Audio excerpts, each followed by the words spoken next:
Saya adalah bahagian Pakar Permata Gemologi dan itu background pendidikan dan bertugas di Jabatan Mufti pun bukanlah sebagai seorang ustaz, bukan. Saya bahagian kajian mineral. Jadi di Jabatan Mufti itu dia ada manuskrip, ada artifak, ada batu-batu permata, mineral sebagainya, fosil dan mineral. Jadi saya terlibat bahagian pengkajian mineral dan fosil. Manakala bidang perubatan pula ni ialah saya silsilah keluarga, saya silsilah yang ke-15. Kalau kata keturunan yang ke-15 yang ke-15 secara mutawatir tanpa putus. Baik. Inilah saudara yang ketiga lah, 20, 21 dan 22. Malam ni balik ke Poly lah. Baik. Untuk kita nak bagi faham pada malam ni dengan masa yang singkat, mungkin tak dapat nak faham semua. Sebab kita duduk dengar kaedah-kaedah perubatan dan cara rawatan yang kita dah buat dah banyak lah. Jadi mungkin apa yang kita nak dengar malam ni agak-agak berlainan sikit. Cuma oleh kerana pertama kali kita go terus sekali dahululah bagi faham maksud dia. Tajuk perubatan yang kami lakukan di pusat rawatan saya di Perlis tu, nama dia Seni Penyembuhan Fitrah. Kalau tuan-tuan pergi ke YouTube saya, tekan Dr. Hisham Hashim, akan nampaklah banyak kaedah-kaedah rawatan yang kita buat di situ. Baik, tadi Ustaz Nazih beritahulah sesi soal jawab kita akan buka lepas habis ceramah ni. Kita akan buka lah untuk muslimin dan muslimat untuk bertanya sebarang soalan bab-bab penyakit, insya-Allah. Baik, tajuk tu Seni Penyembuhan Fitrah. Sebelum kita fikir, apa maksud seni penyembuhan fitrah? Inilah di antara buku yang saya dah buat lah, tajuknya The Art of Healing, Seni Penyembuhan. Bila dia sebut fitrah, fitrah ni maksud dia asalnya elok. Ibarat bila kita lahir, Allah kata kita dilahirkan ibarat sehelai kain yang putih bersih. Fitrah manusia ni asal dia elok. Pasal Allah kata, aku jadikan manusia ini sebaik-baik kejadian. Apakah kamu lihat ada yang tidak seimbang pada ciptaan aku? Allah buat kita ni elok dah sebenarnya. Tak perlu sebarang herba, tak perlu sebarang ubat, tak perlu sebarang rawatan. Kerana apa? Kerana bila Allah jadikan kita, lahirkan kita dalam keadaan elok. Elok di sini ada 3 mekanisme yang Allah dah masukkan dalam badan kita. Yang pertama apa dia? Yang pertama, satu alat untuk nak merawat badan kita ni, merawat penyakit sendiri. Bukan ambil benda lain berdua masuk dalam dah. Mekanisme merawat. Yang kedua, dia menahan daripada benda racun ke benda kotor ke untuk masuk dalam badan. Yang ketiga, bila racun dah masuk, dia buat keluar balik. Maksudnya merawat, menahan dan mengeluarkan balik. Semua orang ada benda tu. Itu fitrah asal manusia. Ada dah 3 benda ni. Tapi lama kelamaan 3 benda ni rosak. 3 benda ni rosak. Rosak dengan apa? Dengan 2 tangan kita juga. Rosak dengan sebab apa? Mulai pemakanan, gaya hidup dan kifarah, dosa. Jadi bila penyakit yang kita kena disebabkan dengan 3 benda ni, cara makan, gaya hidup dan kifarah. Jadi cara kita nak rawat penyakit tu pula kena perbetul melalui 3 benda ni lah. Herba-herba ke apa ke, nombor 5, nombor 6. Sebenarnya tuan-tuan, walaupun saya ada produk-produk saya lah, tapi bila kita nak jujur dengan ilmu, kita kena habaq betul. Sebenarnya tak ada satu produk pun boleh menyembuh penyakit. Jadi apa fungsi kita makan herba-herba? Fungsi kita makan herba, mengambil produk adalah untuk membantu tubuh melawan penyakit. Itu yang sebenarnya. Okey, saya pergi kepada yang pertama. Tadi kita kata penyakit ni yang menyebabkan 3 elemen rosak dalam badan kita ni kan. 3 benda: pemakanan, gaya hidup dan kifarah. Baik, kita pergi ke pemakanan dulu. Bila Rasulullah kata perut ini adalah rumah penyakit, maksudnya orang putih berkata you are what you eat. Kamu adalah apa yang kamu makan. Makanan kita ni semua beracun. Dan ada benda makanan yang kita tak tahu, bila kita ambil hari tu tak boleh gabung dengan benda ni. Contoh, kalau kita makan nasi yang ada ikan, kan? Jangan hari itu dalam masa 24 jam jangan minum minuman yang ada susu. Saya ni memang tajuk yang sama, tiga-tiga surau pertama kali kan. Kalau kot lah ada orang kemarin, dia ni memang benda tu juga. Dia dah ni surau pertama kali. Main kali kedua memang nak dalam sikit lah. Okey. Hari tu katalah hari ni tadi tengah hari makan nasi ada ikan goreng. Jangan minum teh tarik, jangan minum teh ais, jangan minum Milo. Ataupun sebarang minuman yang ada susu, ada krema dalam masa 24 jam jangan minum. Kalau tak nak minum yang ada susu boleh. Jangan makan ikan, ayam, kau sotong, kau udang makan tak masalah lah. Cuma dia tak boleh sontak, dia berlaku chemical reaction, tindak balas kimia, akan berlaku imbalance hormon tak seimbang. Banyak ada kes kalau tengok orang lelaki kena penyakit kemurungan. Macam kemarin tanya Ustaz Nazir dengan Tuan Haji Firdaus, seorang muslimat kita lah, teruk lah, kronik yang teruk, berlaku halusinasi, bisikan dan sebagainya kan. Jadi takut, ingat mati, nak menangis, suka teriak, orang ramai tak boleh dia sabuk, perut lemah perut kan. Banyak berlaku kes itu kan, dia jantungnya dia laju kan, tengok TV gemuk mati dia takut, semua apa tu, hormon tak seimbang gitu. Kemudian pasal apa? Minum, makan ikan dan susu. Dia nak kena penyakit ni bukan tunggu banyak, bukan tunggu makan satu. Kalau masa tu nak kena penyakit ni, dia trigger sampai masa kita imun kita down, dia serang. Kita kena ingat yang pertama tadi buat apa makanan, ikan dan susu. Yang kedua kurma dengan kismis. Banyak di pasaran saya tengok orang buat jus sunnah ke apa pun ada juga kan, jus as-sunnah boleh itu, buah kurma, buah kismis, buah delima, buah madu, buah semua. Kita faham niat dia tu baik, kononnya bila beli produk jus depa tu, makanan sunnah lain tak perlu belilah. Tapi dia tak mengaji ilmu cause and effect. Contohnya merah campur putih jadi pink tu dia tak tahu, ilmu chemical reaction tu dia tak tahu. Jadi itu menyebabkan berlaku sistem badan kita menjadi rosak. Badan kita ni dia ada sensor dia ada alam macam kereta lah. Tak saya macam nak kereta motor Firdaus, kereta main sikit pun dia bunyi kan, kereta kosong depan pun dia bunyi. Pasal apa? Pasal dia ada sensor dia masih berfungsi. Itu makhluk, bukan sebab-sebab kejadian. Sebab-sebab kejadian ni manusia. Tentulah sensor dia lebih lengkap pada kereta. Tapi lama-lama sensor tu rosak. Rosak dengan apa? Rosak dengan dua tangan kita. Contoh saya bagi, apa sensor yang Allah bagi kat badan? Contohnya kita suka berdengung telinga kan, dengung kan, dengung telinga. Apa tanda dia? Itu kira sensor macam kereta lah. Minyak hitam nak habis, dia naik, go straight to the workshop, dia habak kan. Bila kereta nanti masih berfungsi, dia habak apa yang rosak, eloklah kereta tu. Bila badan kita nak kena penyakit, kolesterol dia mula meningkat, telinga berdengung. Bila telinga kerap berdengung, menunjukkan peningkatan kolesterol.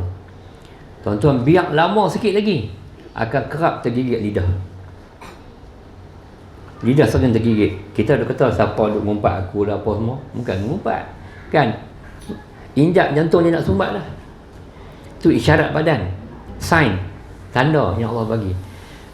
Mata suka berkedip, pipi suka duk goyang nyeri apa kan, itu saraf. Nak abad kata vitamin C dia kurang dalam badan. Belakang kepala sakit, ngak, biar lagi, tangkap pinggang pula. Apa tandanya? Ayak, badan kurang ayak. Badan ni mula duk ambil ayak dalam tulang belakang. Biar lama lagi dia ambil ayak dalam kepala. Semua ada isyarat-isyarat badan. Tapi lama kelamaan isyarat tu hilang. Hilang oleh pemakanan, cara hidup, dosa, kifarah, macam-macam. Allah hilangkan dia punya alert tu, tak ada. Benda nak main, kena.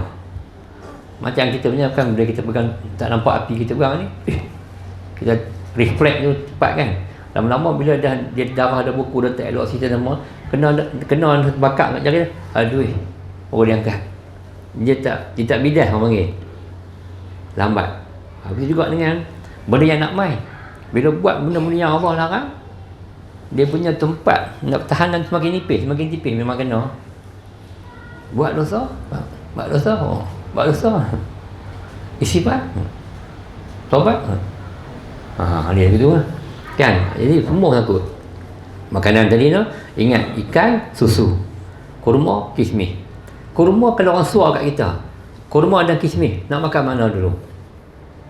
Kurma dulu. Kalau orang suruh kat kita, buah tin dengan kismis, mana dulu? Buah tin dulu. Guna benda mana yang Allah bersumpah dengan nama benda tu. Itu. Satu benda yang bila Allah bersumpah, contohnya Allah kata watini wa zaitun, kan? Demi buah tin, demi pokok zaitun. Dia macam orang Melayu kita lah.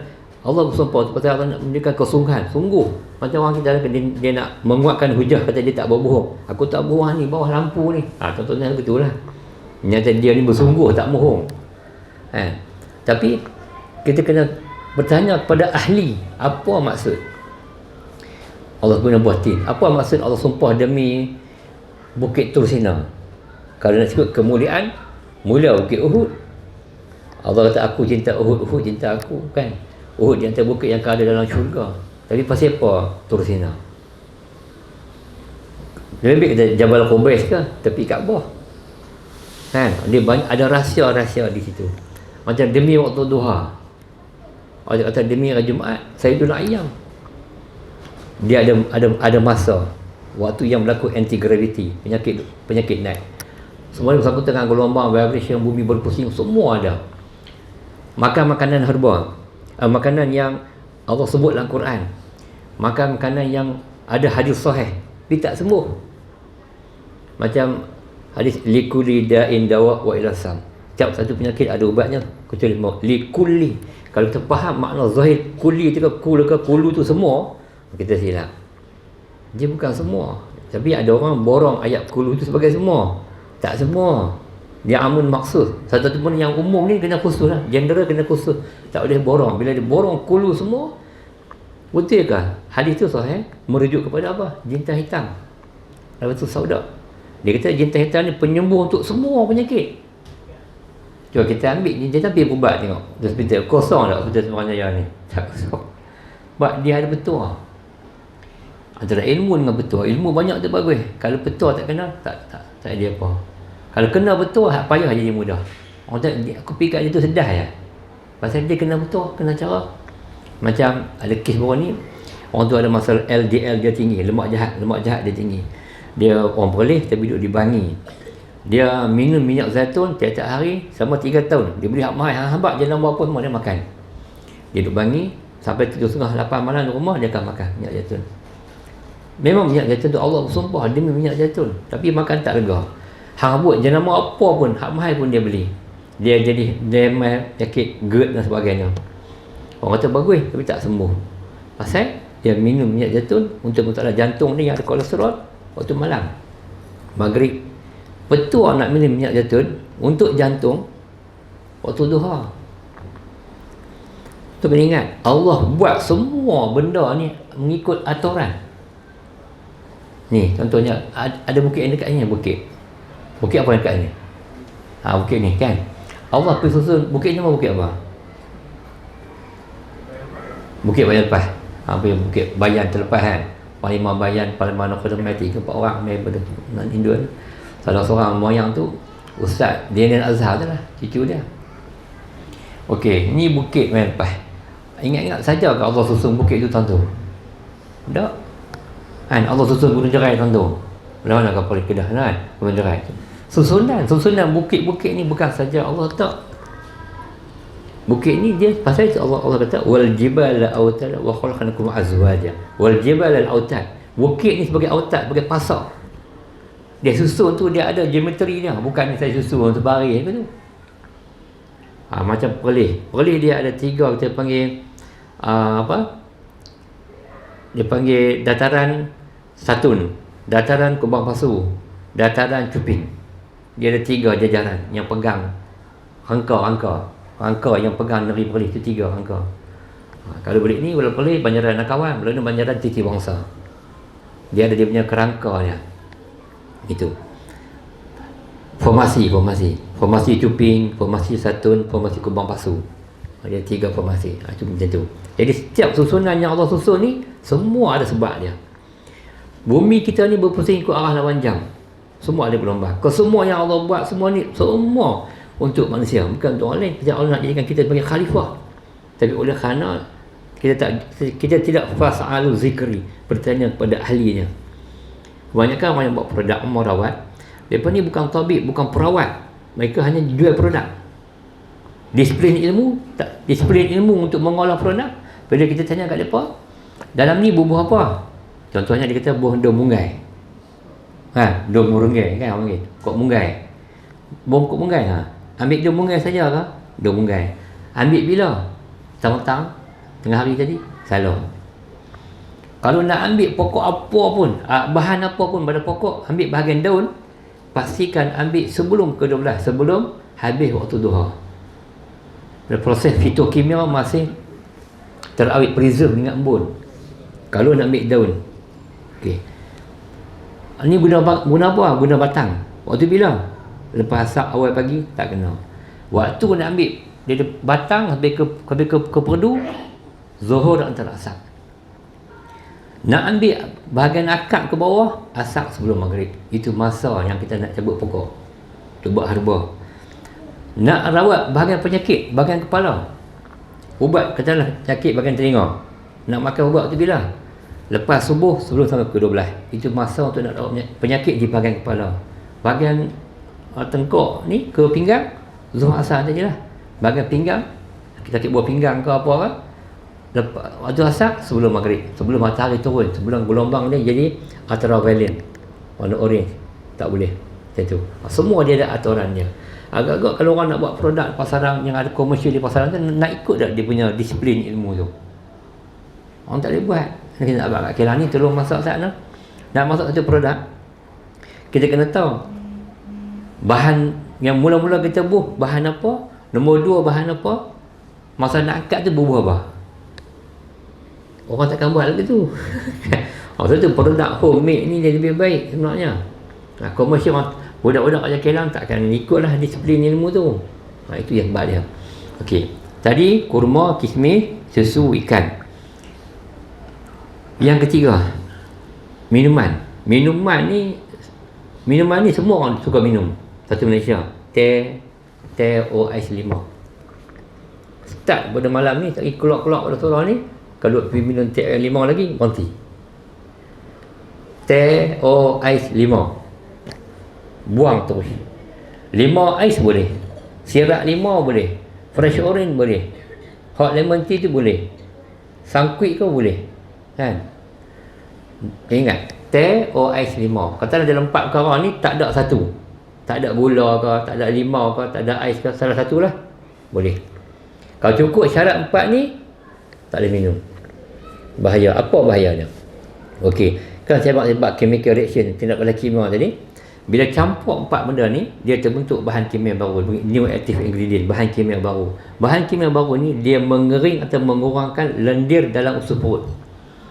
Bila usus perut kering dia lendir, semua makanan yang kita makan, tempoh transit dia lebih 20 jam. Kalau semua makanan yang kita makan duduk dalam perut 20 jam tak buang, dia berlaku gas auto intoxication. Gas tu dia pusing balik, simptom dia pedih ulu hati.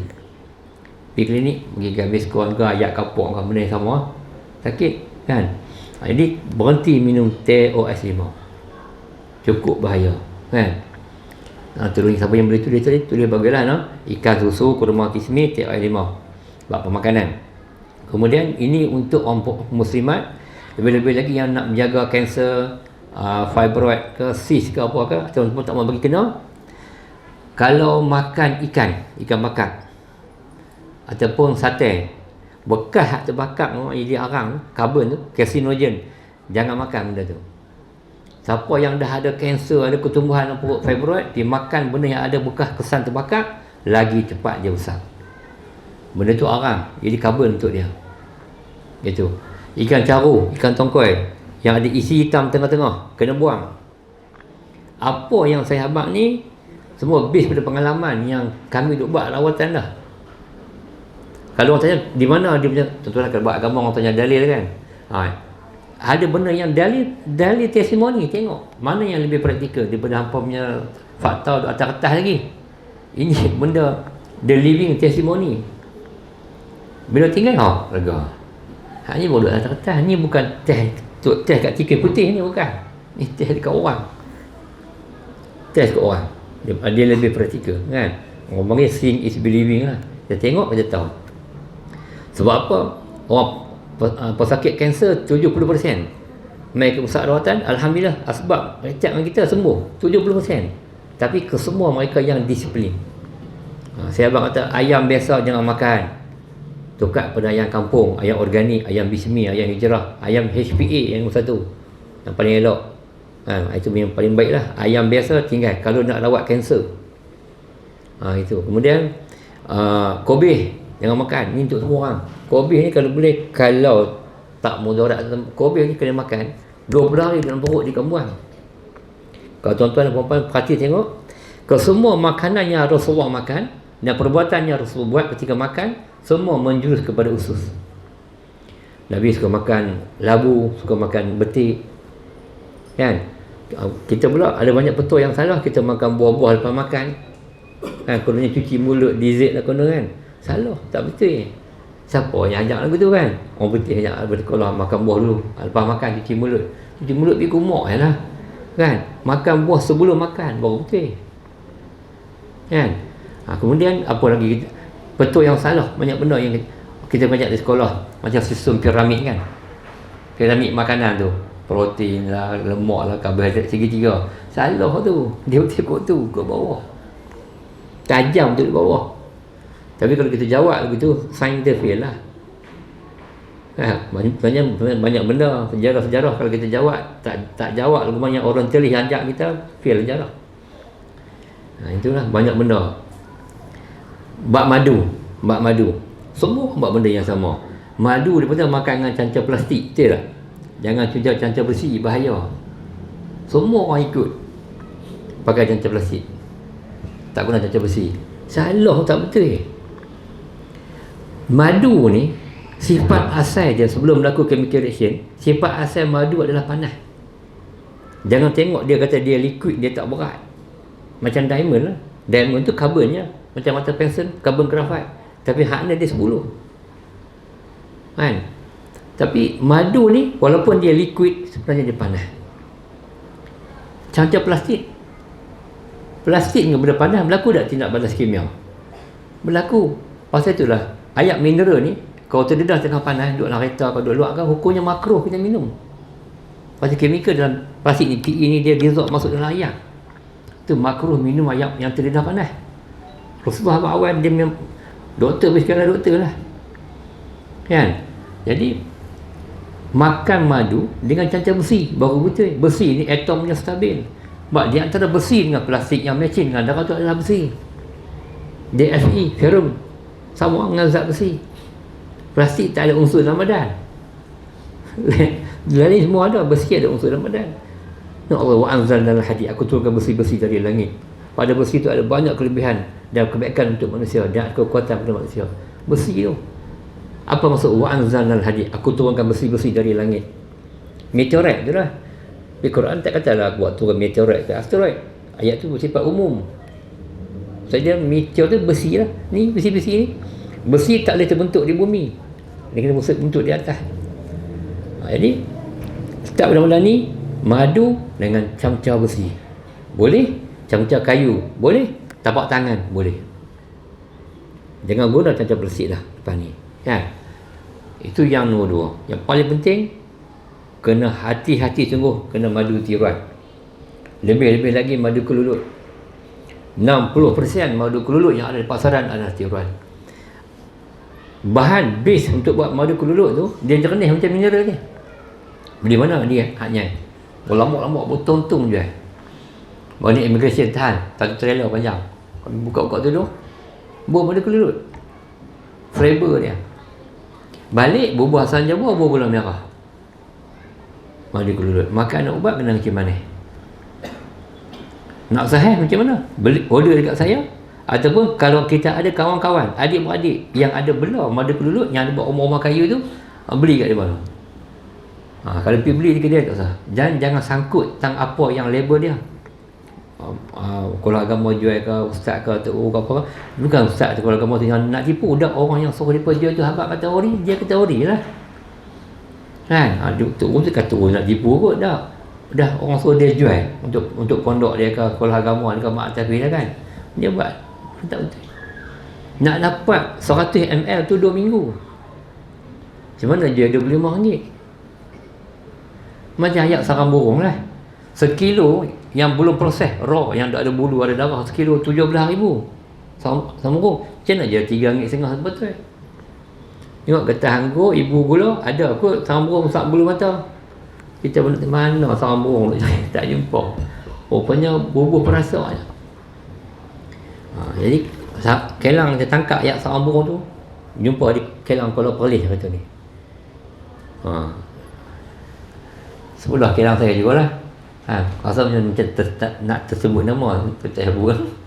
Sebelah kelang kami. Dan kali saya memang boleh jumpa kelang tu pasal ayak yang dia proses sarang burung tiuran tu dia tuang longkang tu duduk depan belakang kelang saya. Kita kena dekat saya ni duk bau apa ni? Tak tahu apa dia tengok. Buka di belakang tengok, oh memang kelang sebelah. Kan baru nak marah di Kuala Perlis tu.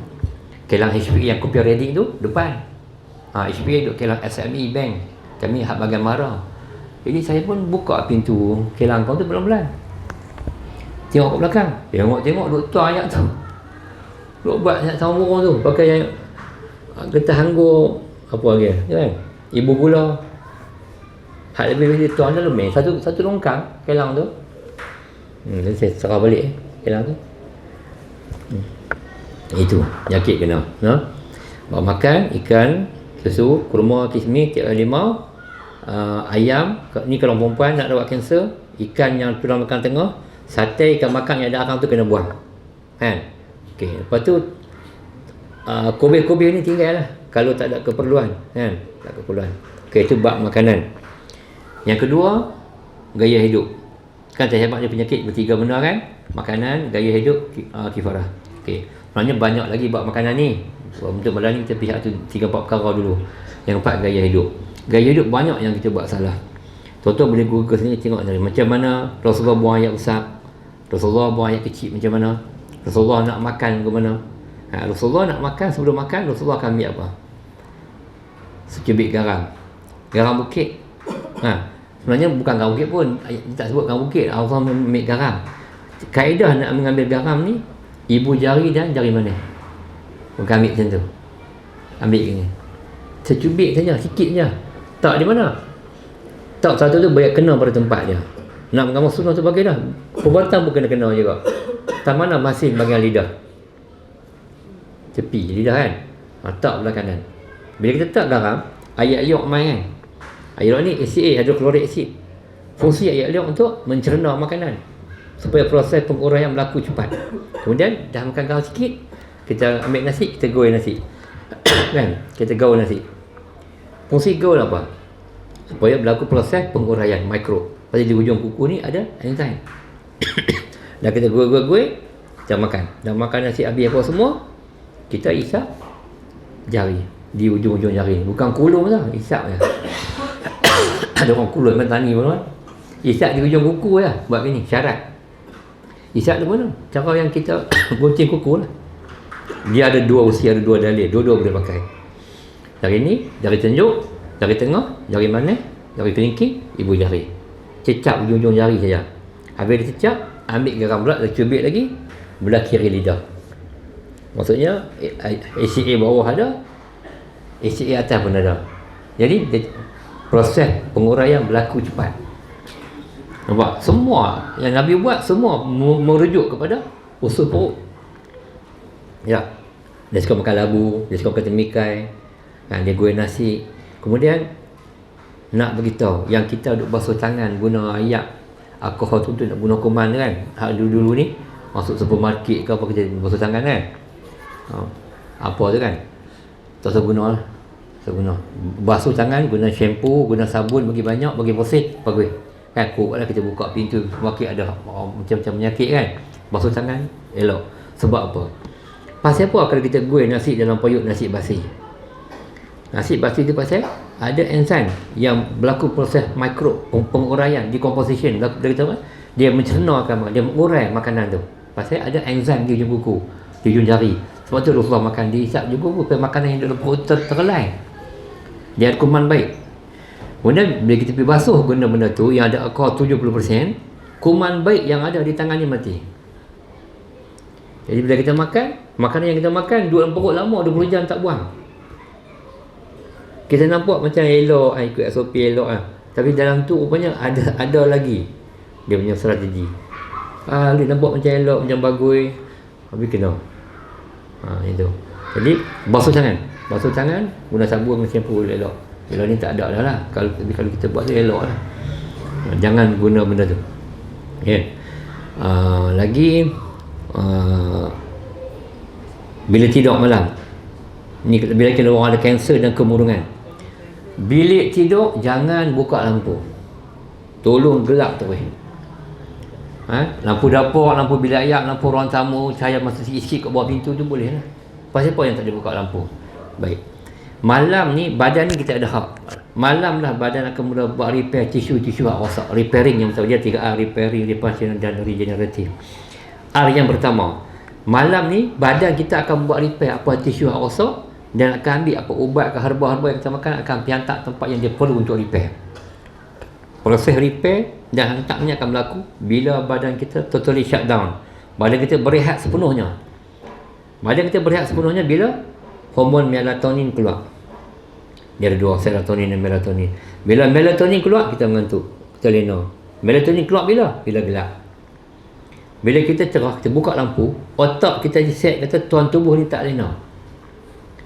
Bila otak set, tuan tubuh tak lena, kita punya pineal gland tak rembeskan melatonin. Dia tak keluar hormon melatonin untuk nak repair apa tu badan rosak ni.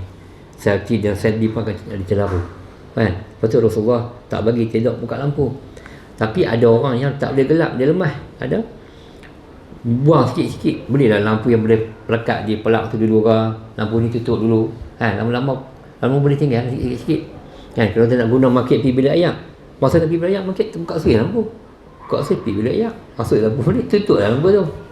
Kalau itu alasannya buka lampu. Kan, jangan tidak buka lampu. Lebih-lebih lagi orang ada kemurungan dan ada kanser. Pasal badan nak rawat penyakit.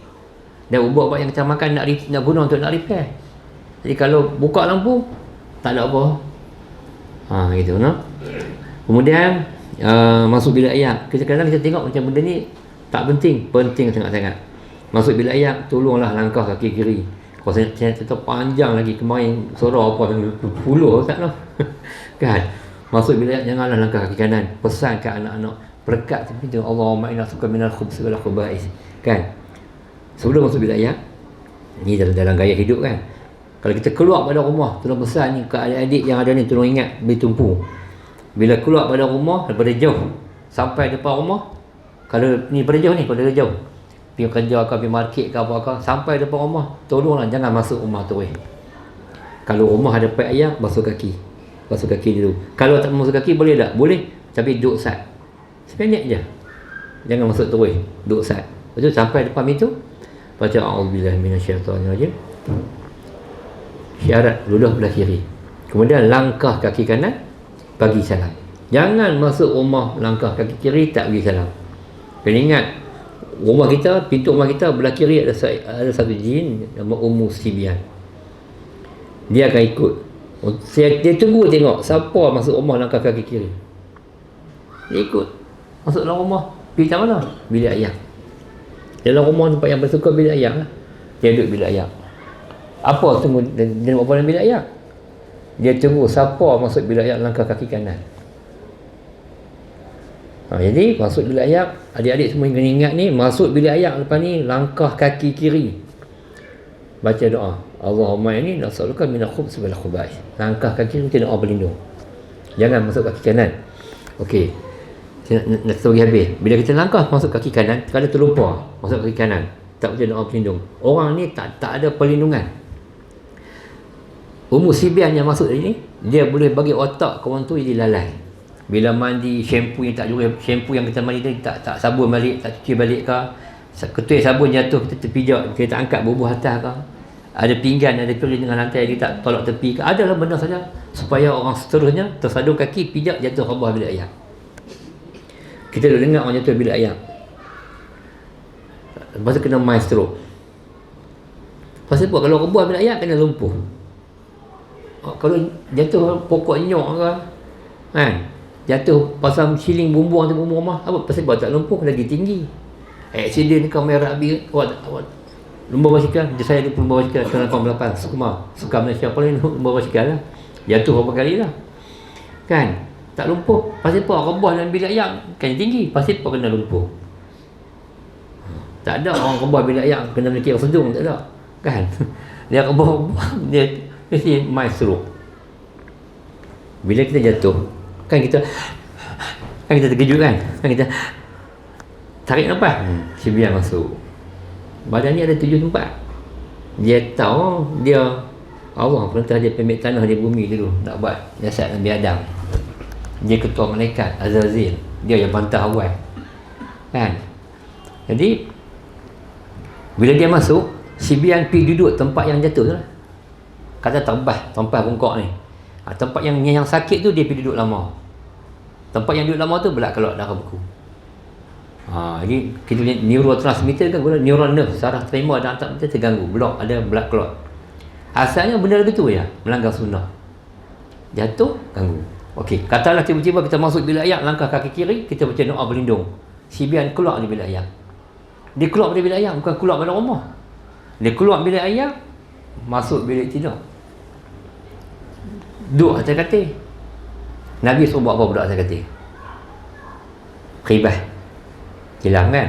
Kita ambil selimut ke apa-apa, Bismillahirrahmanirrahim, Bismillahirrahmanirrahim, Bismillahirrahmanirrahim. 3 kali kibah buat tidur. Kibah ni ada 2, hak zahir, hak batin. Tunggu. Yang pertama untuk menghalau sibian tadi, kan? Supaya dia bangkit. Kita khibah dengan nama Allah supaya dia bangkit. Yang kedua, malam-malam kita tahu malam kita ada hamle sel hak mati, sel hak rosak. Dia panggil hamle sel. Ini Jepun buat kajian dah benda ni. Dah kali dia masuk Islam. Sel hak mati ini dia duduk atas tilam. Kita tak khibah buang sel hak mati. Panggil hamle sel, kita tak khibah buang. Tidur malam, badan kita bernafas balik. Kalau khususnya orang perempuan yang baru kahwin ke apa ke, dia tidur dengan dia bernafas balik sel hak mati yang ada atas tilam. Berlaku imbalance hormon. Male period tak teratur, kahwin payah dapat anak. Semua bersangkut kan. Okey, lepas tu apa yang kita nak kena buat? Ingat, pintu rumah, bilik ayak, tilam. Kena khibah tempat tidur. Tidur malam, lah ni banyak orang kena penyakit sleep disk. Kan? Saya dah buat rawatan sleep disk, nanti lepas ni baru kita susah cari untuk buat rawatan tu. Sleep disk ni sama ada dia kapit saraf ataupun dia sleep. Pasal apa? Cara hidup, cara jalan, cara tidur. Dan banyaknya kes tidur tak ikut mana Rasulullah buat. Bila tidur malam, nak mangkit pagi esok. Jangan kita tidur ni kan, jangan mangkit lagi ni. Jangan mangkit lagi tu. Nanti kita punya lumbar 3, 4 dan 5 ni kapit. Nak buat ke mana? Dah tidur malam, nak mangkit pagi. Kita kena mengiring belah kanan, mengeliat. Stretching lah, mengeliat belah kanan. Pusing kiri, mengeliat belah kiri. Tengah-tengah, mengeliat tengah. Lepas tu mengiring belah kanan, baru mangkit tidur. Maksudnya kita mangkit tidur tu dalam keadaan postur tubuh kita mengiring belah kanan, baru kita tolak mangkit badan. Dah gitu kan. Kemudian dah mangkit, dah berdiri, jangan berjalan, kira 10, 1 sampai 10. Jalan pergi ke mana? Pergi ke bilik ayak, pergi ke dapur. Minum apa? Ayak campur madu. Okey, ni betul dia. Kata ni cawan ayak, masukkan ayak dulu dalam cawan. Ni untuk yang mangkit tidur ni. Masukkan ayak dulu, baru masukkan madu. Jangan bubuh madu dulu, ayak kemudian. Darah jadi dekat. Untuk yang pagi lah, untuk pagi. Pasal dia mangkit tidur, darah masih statik. Bila tuan-tuan bubuh ayak dulu, madu kemudian, badan menjadi panas. Chemical reaction berlaku masa tu. Kalau tuan-tuan bubuh madu dulu, ayak kemudian, badan jadi sejuk. Macam mana kita nak minum madu? Kaedah mana kita nak tahu badan kita ni sejuk ke panas? Pegang cuping telinga. Jangan pegang dulu ni, sebut tak stabil. Ni, macam kita nak cubit budak kan, kepik ni. Ni, pegang cuping. Ni tak ada, ni aircon, sejuk kan. Pegang cuping tengok. Kalau cuping sejuk, dalam panas. Kalau cuping sejuk, dalam panas. Kita minum cara bagi sejuk. Bubuh madu dulu, ayak kemudian. Dia opposite dah terbalik. Pegang cuping, panas. Oh, dalam badan aku sejuk. Mana minum kaedah bagi panas. Ayak dulu, madu kemudian. Nah, benda ni dia ada petua dia di situ. Kita tulis tak apa lah. Macam tu. Okey. Tidur. Okey. Kemudian cara buang air kecil untuk lelaki dan perempuan. Bila duduk, buang air kecil, pastikan tumit kaki kiri ni. Tumit kaki kiri kena angkat. Walaupun jamban duduk. Angkat tumit. Kemudian istibrak, berdehem. Dehem banyak orang buat. Dia buat tapi salah. Dia bukan lagu tu. Dia kena tarik nafas sehingga diaphragm terbuka. Dia kena buat ni. Bukan. Banyak tapi bila ayak kita dengar. Tak sabar kita dengar. Nak teruk bila ayak. Kan dia kata, weh salah. Dia kena tarik nafas. Tarik nafas bagi diaphragm terbuka baru tekan. Satu. Benda untuk lelaki, saluran kencing kena gosok 3 kali. 1, 2, 3. Begitu. Supaya kalsium oksalat keluar habis. Dan tempat yang boleh kencing duduk jangan berdiri. Jangan berdiri. Dan orang pergi betul lagi. Banyak betul salah. Makan ayak segelas sebelum tidur. Tak betul tu. Salah. Kena kosongkan bunyi kencing. Makin pagi kena minum. Banyak salah. Kan? Itu. Buat makanan, gaya hidup. Ingatlah pintu rumah bagiannya, dapur, bilik ayak, bilik tidur, dan makanan tadi. Apa lagi? Migraine. Banyak orang kena migraine, kan? Masuk bilik ayak, buka shower tak kepala. Habis semua kena penyakit. Buka shower, basuh kaki dulu. Kaki pergi ke lutut, lutut pergi ke pinggang, pinggang pergi ke bau. Tu kaki balik, baru tak kepala. Baru suhu badan tak mengejut. Macam azah semua tu je perah hangat-hangat pergi curah ayak ni. Jadi betul lah. Tu yang kata menyebabkan kita yang pergi rosakkan sistem badan kita ni dengan 2 tangan kita. Lalu ni kita balik pada fitrah. Balik. Tak apa yang tak apa, lagi boleh ambil nombor telefon, boleh tanya kan, WhatsApp ke apa. Boleh, insya-Allah. Okey, 2 lah. Sebenarnya banyak lagi makanan dan cara yang salah. Jadi ini kali pertama. Okey, yang ketiga kifarah. Ini sangat-sangat penting. Bagi saya ini 80% penting. Kita berubat banyak dah. Kita pergi berkata ustaz-ustaz dah, tabib-tabib, doktor-doktor, habis puluh ribu, ratus ribu, tak lega penyakit. Kan? Pasal tu Mufti Brunei, dia buat buku Fiqh Aziz dan Tolong Doa kat Fiqh Aziz semua. Dia pun nak kena uzuk lah ni. Syafakallah. Fiqh Aziz buat buku Perubatan Langit dan Bumi, Ilahiyah dan Alamiah. Orang makan ubat semua tak lega. Habis bomoh. Abang kata main. Saya pun kes viral dalam YouTube kat tu ya. Kan? Pakat main kimpak pergi polis. Kan? Saya pergi betul. Dia menangis-nangis pun ada. Balik lega. Mata buta sebelah nampak. Driver ambulans tiba-tiba buka balik lepas 5 hari.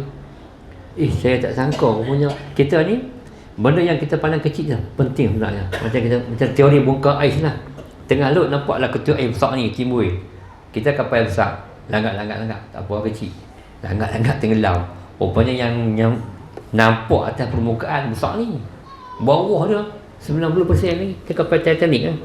Langgar ketua air tenggelam. Rupanya dia ingat kecil, dah tak kecil. Yang kita duk kira, yang kita duk berubat, yang kita pesah, yang kita duk bawa keluar duit, ingat 10% ni ya. Kita tak tengok bawah. Penyakit kalau sebabkan kerana ada dosa, ada ubat boleh makan. Ubat bumi. Tak ada ubat. Dia kena makan ubat langit. Dia kena makan Panadol langit. Cuba tengok siapa sakit tu, ada mak pak tak? Pergi minta ampun, minta maaf kan, dan minta redha. Redha tu lebih mahal pada sembuh kan. Minta maaf kat dia. Ada tak gaduh dengan adik-beradik? Tak salah kami tak salah, tak tahu kau rugi pun. Dia kata kami tak salah, tu pun dah silap lah. Tu masih ada aku tu. Tu pun dah silap, tu pun penyakit ni. Lepas tu jemput mak pak, minta ampun, minta maaf. Doa mak mana tak terijabah. Semua angkat tu mana ada hijab. Cuma masa aja. Allah tak bila orang angkat.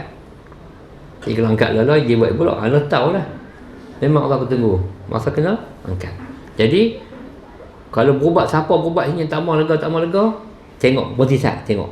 Oh, pergi balik, minta ampun ya Allah, minta ampun, maaf salah kan. Lepas tu ingat Allah, ada benda kita tahu apa kita buat. Lepas subuh jangan lupa astagfirullah, astagfirullah, astagfirullah, minta ampun banyak-banyak ya. Istighfar, selawat, dan tiap-tiap hari tolong buat satu amalan ni. Siapa nak berniaga kaya, siapa nak berniaga tak mau bagi orang khianat, siapa nak penyakit terangkat, buat satu benda ni, sedekah tiap hari lepas subuh. Mayang di masjid ke, di surau kita ni ke, buat duit. Allah kau tengok banyak. Allah tengok sesuatu yang sikit, kena sikit, yang istiqamah. Istiqamah tu lah karamah insannya. Masa buat keluar duit tu, nak derma dia, kena niat dulu. Ya Allah, pada sedekah apa ni, sembuhkanlah penyakit aku, baru berduit. Yang tu. Lepas tu bila kita mati besok ni, kita akan minta dekat Allah, ya Allah, tolonglah hidupkan aku walaupun sehari. Sehari pun kita minta dah esok ni. Nak makin nombor berapa dah? Nak pergi teka. Kalau ni adat kata macam panjang lagi lah masa kan. Adat kata macam tu. Jadi start pada hari ni, jangan ada hari yang berlalu tanpa kita sedekah. Jangan ada langsung. Kalau dah sembahyang di rumah, siap tabung kan, balang kuih ke apa, pergi salang kanan, pergi salang kiri, buat keluar duit, niat untuk sembuh penyakit. Bubuh kita dah RM2. Istilahnya kata Rabu, Khamis, Jumaat. Hari Jumaat ambil kita RM5 pergi masjid. Nak bubuh duit dalam masjid pula, jangan bubuh lepas sembahyang Jumaat. Banyak orang kita tengok kan, habis sembahyang Jumaat nak balik jalan pergi kat tiang bubuh duit. Derma ni, zakah ni bila pun Allah terima, tapi dia tak mengaji. Kalau hampir bubuh duit lepas solat Jumaat, hang dapat 7 orang yang masuk masjid sebelum Jumaat tu, sebelum dia buat tahiyat masjid, dia pergi kat tiang, dia bubuh dulu RM5 dia tu, mayang atas masjid, dia ni dapat 70 gitu. Benda raya punya. Jadi start pada ni, setiap hari Jumaat bubuh duit sebelum mayang Jumaat. Bubuh duit yang kita simpan je lah. Cukup 5 hari pergi bubuh gitu. Jadi nak laris berniaga, sedekah setiap hari. Nak angkat penyakit, sedekah setiap hari. Tak mau pergi ada kena khianat, sedekah setiap hari. Sedekah ni dia hijab yang cukup besar. Itu. Tengok kedai-kedai orang 786 apa tabung derma mak, tapi Liga Muslim League, mak sekolah agama fakir semua tabung derma. Tu tangkai tu. Tu tangkai. Bukan bubuh minyak, paling minyak, buah kemek bagi ni jaga guni pula. Dia apa tu? Sedekah tiap-tiap hari. Sedekah ni amalan lain Allah kira daripada masyarakat. Sedekah dalam kubur dapat dah. Macam selawat lah. Selawat ni boleh buat dalam kadar riak, boleh kata. Aku ni dekat kawasan taman ni aku paling banyak selawat. Amalan lain Allah suruh buat tapi dia tak buat. Tapi amalan selawat sebelum dia suruh buat, dia ada malaikat buat tu. Itu. Jadi ingatlah, makanan, gaya hidup, istighfar banyak-banyak, minta ampun, minta maaf kat mak dan bapak, kat adik-beradik, suami isteri. Kalau suami atau isteri takut sangkut dengan suami kan, takut sangkut dengan suami. Bukan tiap minyak zaitun, dia makan, saya kata Dr. Syam, saya makan habis habak oleh haus ke apa semua, mahal pun habis oleh haus sekali yang terbaik lah produk minyak zaitun ni kan. Beli mahal oleh haus pun tak sembuh juga kan. Bukan takat tak sembuh kalau kena dosa, telan pokok zaitun pun tak lega. Dia kena pergi jumpa suami dia, minta ampun, dia dah sangkut dengan suami dia. Yang suami pula dah sangkut dengan mak dia. Ini orang tak kisah hak tu. Kita tak buat cause treatment, kita symptomatic treatment. Kita pergi pertanda bukan punca. Jadi minta ampun, minta maaf, kod ada, memang ada kan. Pun tak boleh kan. Jadi dia kata, jangan kata kan. Jadi kod ada soalan muslimat kan, buat Malaysia lah. Lelaki ke ada tanya apa-apa, kita buka kan. Babak penyakit lah, babak penyakit ya pakcik.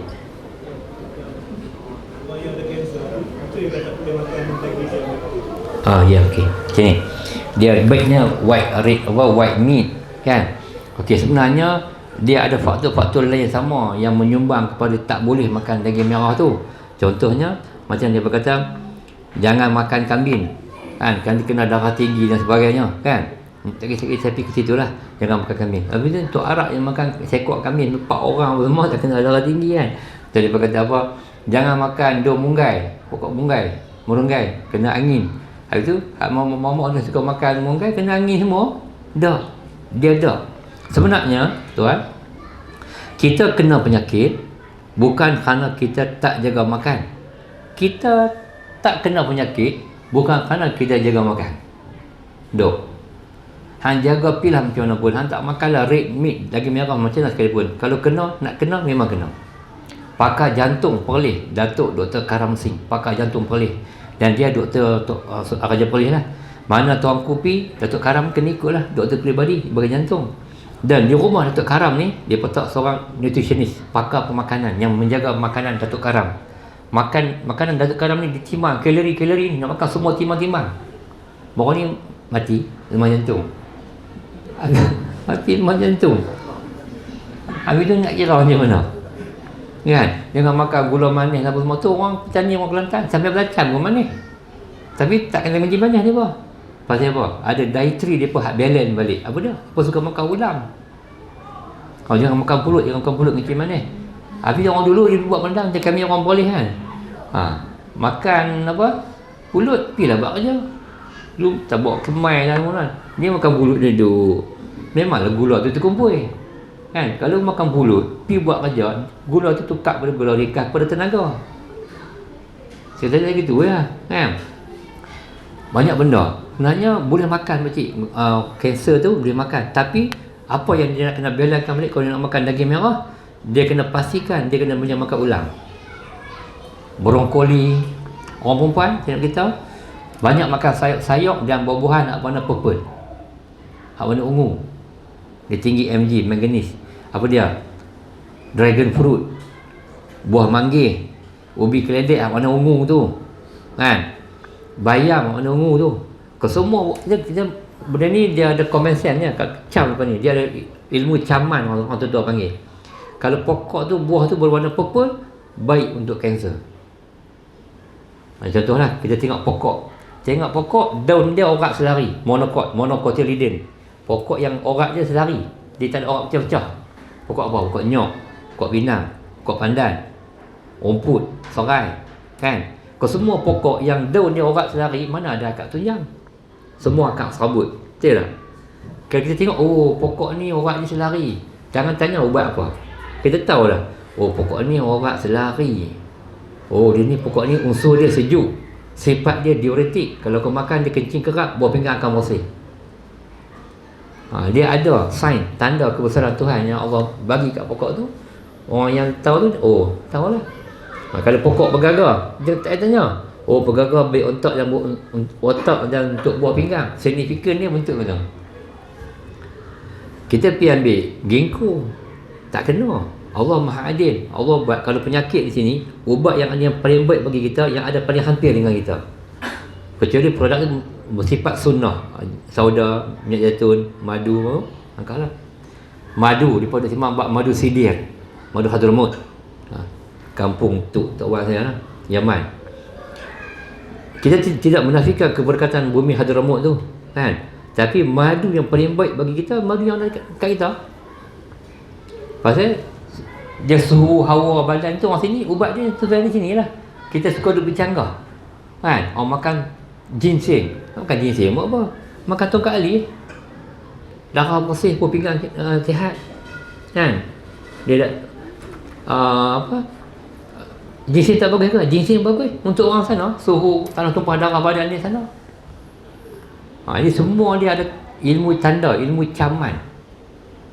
Jadi cuma dia bukan ahli dalam bidang tu, kan? Pegang pokok manis, tahu dah, oh pokok ni bagi tenaga. Pegang pokok pamas, bau aromatik smell, bau macam minyak tak kapok ke apa kan, bau angin. Oh pokok ni kalau makan dia keluar peluh, angin akan melahap. Halia, benda halia. Tu dia panggil carminative. Unsur dia carminative. Minum belahap.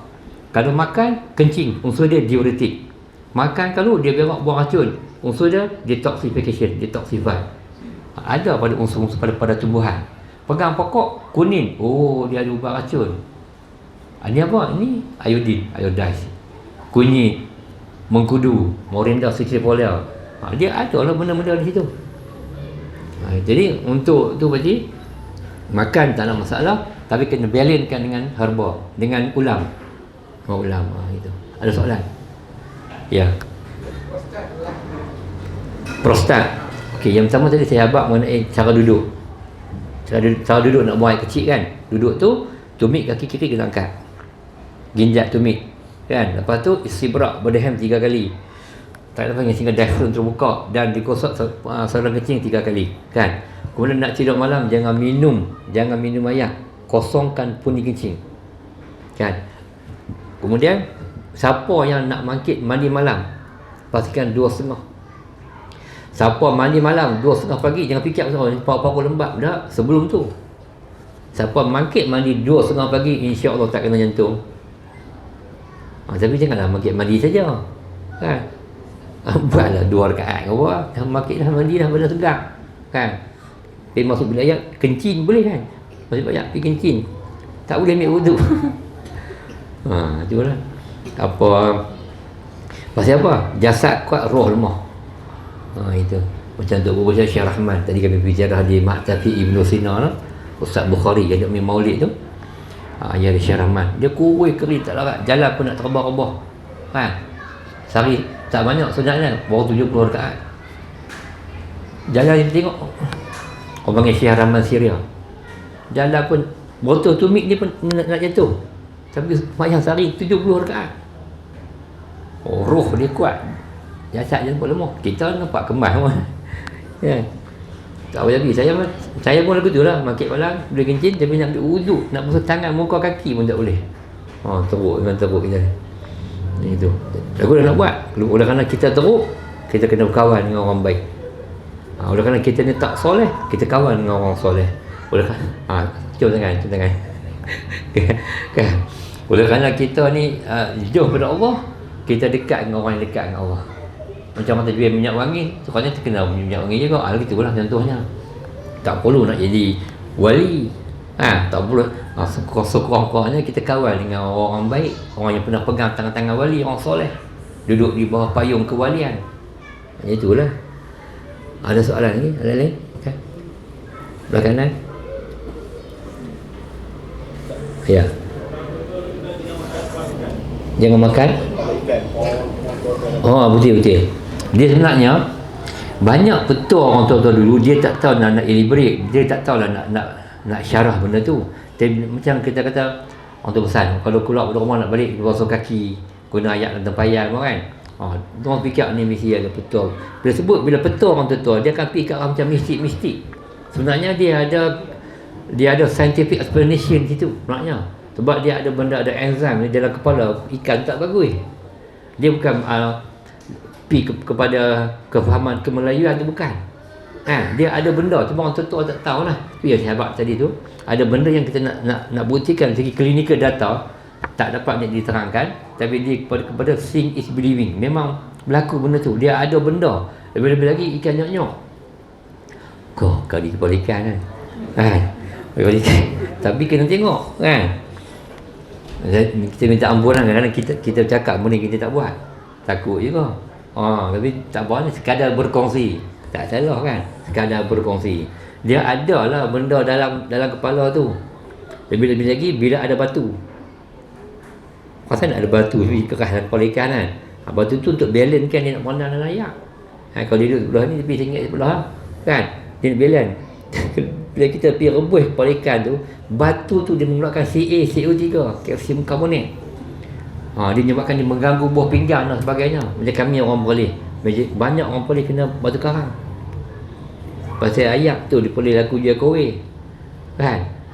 Tapi di antara kowe, minta maaf kalau ada juru-juru kowe kan, satu ayat yang paling baik tapi kita ada diracun dalam kepala kita. Apa dia? Ayat nyok, orang jangan minum sakit aurat, tangkap buah pinggang lah apalah. Tak betul tuan. Mana tolak ayat Zam-Zam lah, ayat yang paling mulia. Ayat nyok ni ayat yang cukup hebat. Tuan-tuan bayangkan tengok filter dia, penapis dia. Penapis ayat yang ada di pasaran ni banyak mana aja. Penapis nyok, ayat nyok. Daripada bawah perdu dia tengok patang dia. Patang dia bersabut-sabut, bersemu-semu dari bawah sampai atas. Filter dia sampai atas. Ayat nyok nak masuk dalam muah nyok pula kena lalu tangkai. Lalu kot mana pun tak tahu. Lalu kot tangkai, ada sabut nyok, ada sabut, ada tempurung, ada isi. Kan? Ayat nyok ni saya nak beritahu, tolonglah minum hari-hari. Jangan bubur gula, jangan bubur ais. Lepas ni kalau tengok orang jual nyok kot ni laku, dia kena bagi komisen dengan kita. Okay.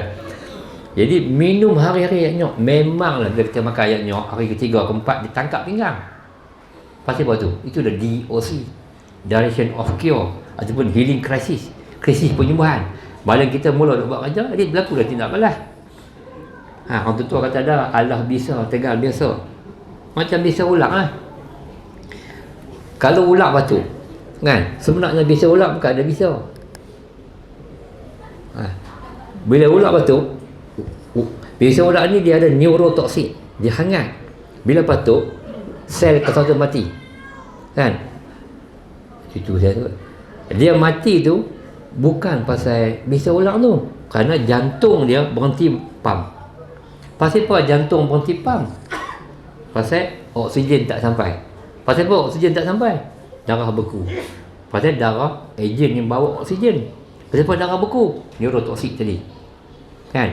Bila pergi hospital, doktor akan buat apa? Bubuh bisa ulang pula. Kalau doktor nak tanya, buat main ulang tak? Dia nak tengok. Buat main, ulang senduk. Dia ambil lah antivenom. Bisa ulang tu jugalah, kan? Dia buah kali kedua.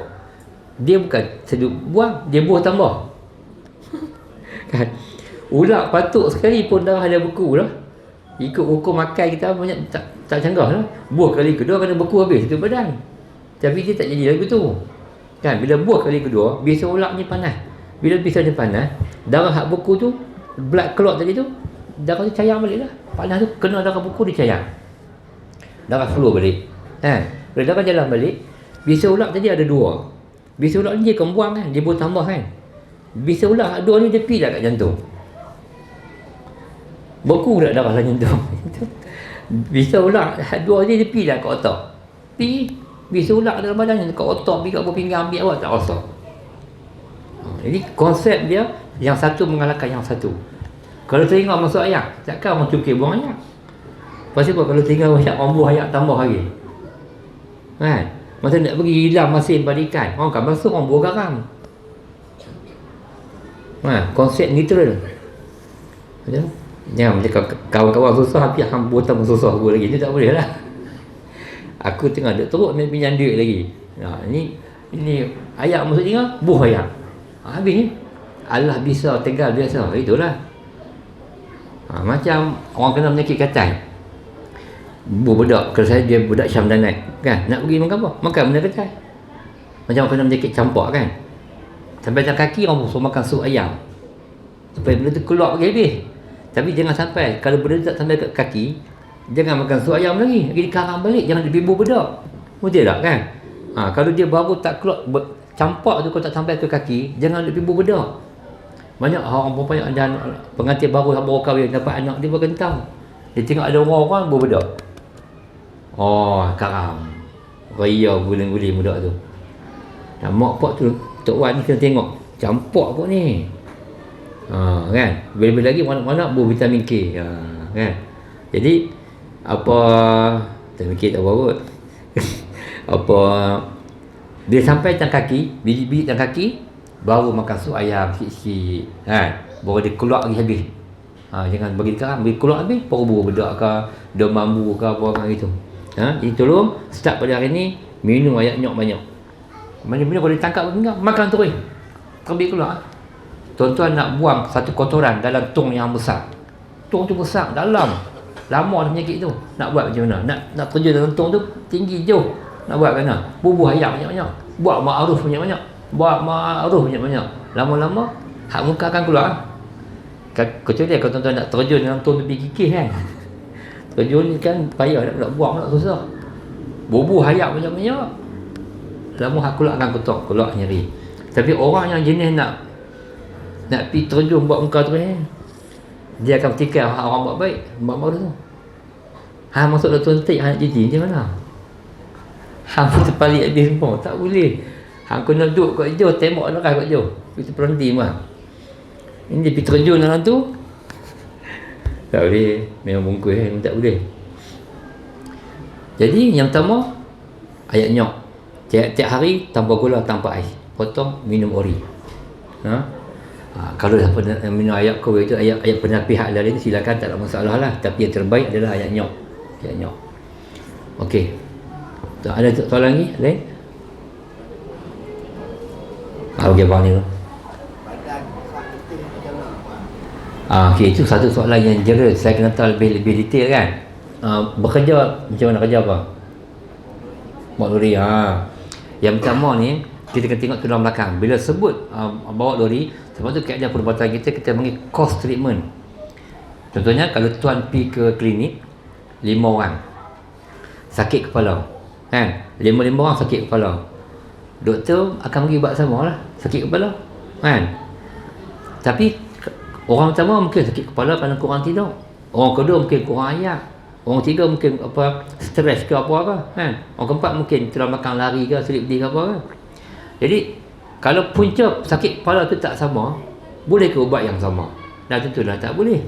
Tapi oleh kerana mereka ni tak rawat pada punca penyakit. Bila sebut, abang sebut abang bawa kereta, bawa lori, satu benda yang kita nampak tu adalah tulang belakang. Kita kena betul kita punya tricep, cervical dan lumbar, TCL, kan? Kadang-kadang di sepanjang tulang belakang kita ni, di kiri kanan sepanjang kok ni ada beribu-ribu saraf halus yang mewakili organ-organ dalam badan. Letih tak larat ni dua. Yang pertama kali darah. Bila darah jalan elok, oksigen elok, dia benar fresh Mana takut ada benda yang kapit. Okey, selalunya bila sebut bawa kenderaan berat, yang akan terkapit adalah bagasi kat lengkok. Kita boleh tahu insya-Allah kalau kita buat tangan lagu tu. Kita boleh nampak tulang belakang betul tak betul. Tak lagi lepas main shot, tapi jangan ramai sangat. Nak boleh malam ni je. Kan, dia tuntut tarikh lain. 5-6 orang boleh lah, 5-6-7 orang. Kan? Tunjuk tangan gitu. Kita tahu lah tulang belakang ke. Bukan menilik, bukan menujum tak. Kita tengok benda yang dah ada. Benda yang tak berlaku lagi tak boleh. Nak besar ni kau. Jangan pergi jumpa tabik-tabik ke, tutup urus apa ni, bomo-bomo. Tuan, kami nak main menengok ni, anak saya ni agak-agak kena ada batas mayang 40 hari. Gahin menuju. Dia usah buat benda tu lah. Jangan tengok. Ini bukan tengok, ni benda yang dah ada. Ada tanda-tanda dia. Tulang belakang hak ni bengkok. Vitamin C kurang, urat biru banyak. Usus perut kotak, urat ni hitam merelit. Tekanan darah rendah, tapak tangan berpeluh walaupun dalam ikon. Perut jari bengkak, buah pinggang lemah. Dia tak kata gitu je lah. Ni ada tanda-tanda dia. Doktor lagi tekan, buka mata. Paling lama 6 bulan. Jangan kata doktor, itu ilmu mengaji tu. Memang ada sungguh. Kalau lah, tapi balik lagi jangan dia tengok cermin pula. Kan? Dia bagi pil betul kan. Supaya zikrul maut. Ini mata. Tengah-tengahnya kornea, mata kecil. Kan? Atas ni pukul 12. Bawah pukul 6, sini pukul 3, sini pukul 9. Okey, ni mata hitam. Kita angkat kelopak mata ni. Angkat, tengok bahagian atas. Dia ada satu urat halus macam benang warna merah. Kan?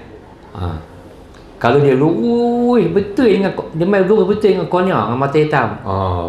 Tu dia punya lifetime. Dia ada doktor boleh kira lah dia mengaji apa. Lurus ni, sini berapa bulan? Ni lagi 6 bulan, ni lagi setahun. Semua. Arwah mak kandung saya, tepat. Allah izinkan doktor tu. Doktor kata 6 bulan. Tepat 6 bulan. Kan? Tu atas pengajian. Tak ada satu ilmu ilmu Allah. Kan? Kalau dia main lurus merah tu, tiba-tiba dia dia makah, dia pergi mata. Ada lambat lagi kan. Kalau dia main betul dengan olak mata, Allah. Lagi balik duduk depan cermin tengok. Kan? Jadi pagi esok subuh penuh. Gitu. Subuh penuh baru orang kata takut. Baru cukup syarat. Kalau subuh macam ni pun jadi dah. Ada soalan? Ya.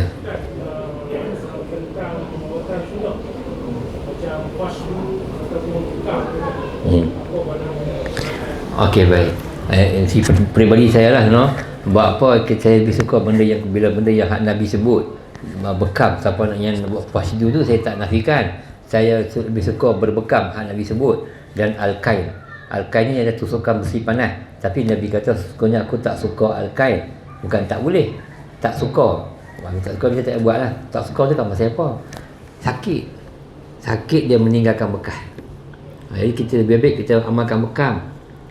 Fasyidu ni saya tahu, fasyidu ni dia keluar darah banyak kan, takut tengok berplastik keluar, kau tu buat kat dahi tok keluar macam ayat paik kan. Sorry jauh tak berhenti. Tapi dia pun yang buat tu ahli dia, pakar dia, bukan orang biasa kan. Tapi darah keluar banyak lah, racun banyak lah. Tapi saya lebih suka ambil bekam lah. Ambil bekam, tu lebih sahih. Mungkin juga ada dalil lepas tu Allah lah, kita tak tahu kan. Yang kita ingat ni Al-Hijamah tu lah, dalam kitab apa berbekam tu kan. Jadi pasal apa orang tak dapat capai kesembuhan yang sempurna, kalau dia bekam ke pun, walaupun dia anjur oleh Nabi ke pun, tapi kerana ada benda lain yang dia sangkut, ngemak dia dengan bini, dengan suami, dengan jiran dia, adik sangkut, bekam dia kering badan, tak sembuh penyakit kan. Dia ada masalah benda lain macam gitu. Tapi bagi saya lebih suka bekam lah. Tarikh, pilih tarikh 15, 17, 19, 21. Yang paling baik 15 bulan Islam ketika ayat pasang. Ayat pasang penuh. Darah, tekanan bumi dan langit dia dekat. Orang ada masalah mental, berlaku tekanan kerana gelombang ketika tu dia rapat dengan bumi. Darah tu atas. Bekam. Waktu dia lepas zuhur.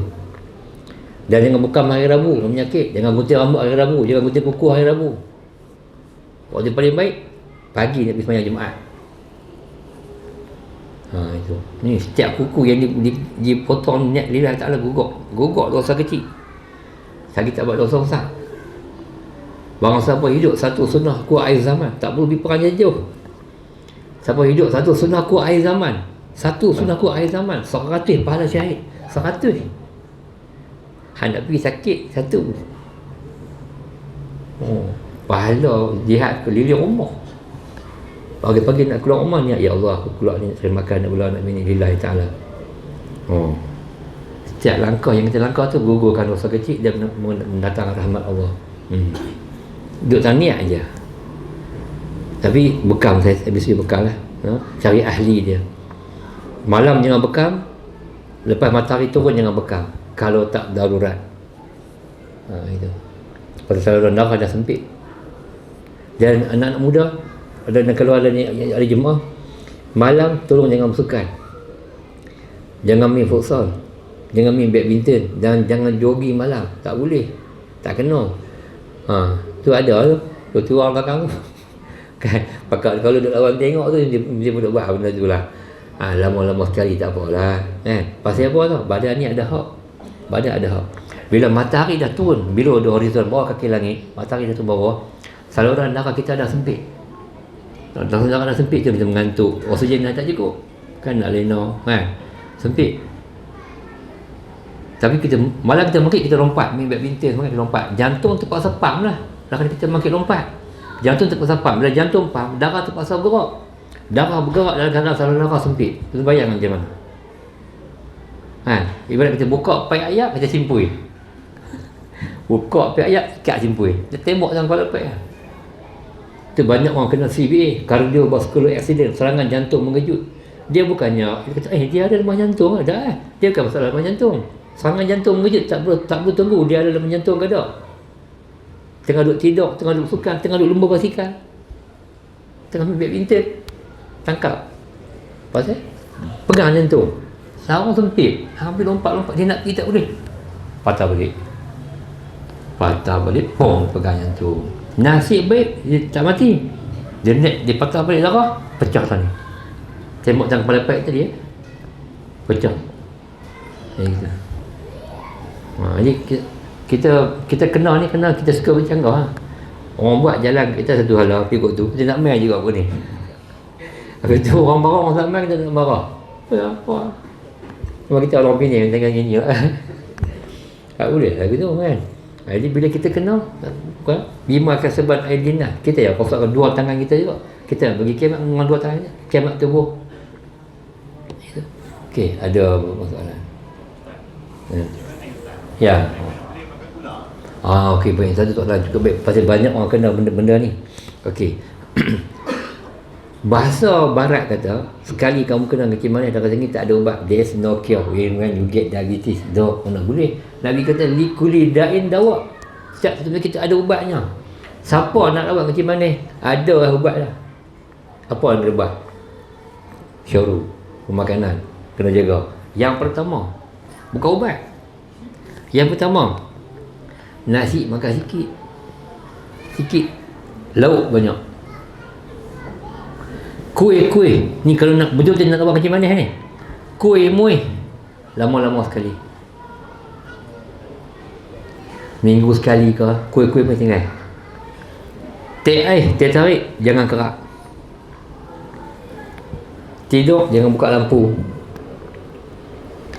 Roti hak warna putih, tepung hak warna putih, tinggal. Kalau betul-betul nak rawat, capati boleh, pasal tepung atar, dia unpolished powder. Tepung capati pun lagi campur pun ada dah, kan? Tapi tak apalah, baik lah sikit pada roti canai. Roti gardenia hard pack hijau tu, yang tu bagus. Untuk macam mana ya, dia whole meal, bagus. Beras, kalau boleh beras perang. Ada beras untuk macam mana, beras mati kan, bagus. Tapi janganlah guna semua masak tu hari-hari, roboh kita kan. Bola segenggang dua sikit campur nasi, makan tu hilang macam mana, ambil darah tinggi kan. Ambil campur dengan nasi tu. Okay, jaga gula tuan. Tukar rumah balik sekejap lagi, gula putih yang ada di rumah buang, tukarkan dengan brown sugar, gula perang yang CSR, Tan Sri Syed Mokhtar punya, gitu. Buang. Itu hak di rumah, di kedai tak bayar lah. Saya pun sama aja kan. Di rumah tu tinggal terus gula perang, buang, sama je rasa dia. Nombor 2, garam biasa jangan makan dah, tukarkan garam bukit, garam halogen, garam Himalaya, rock salt kan. Cuma garam bukit ni jangan guna dah untuk masakan di rumah, tapi boleh guna untuk nak basuh ikan, basuh sayur boleh. Cuma jangan guna dah untuk masakan. Di Penang tempat dia, Kelang dia, garam bukit pun banyak je. Ya, tinggalkan gula, tinggalkan brown sugar, tinggalkan garam, garam bukit. Lepas tu banyak makan santan segar, bukan santan kotak.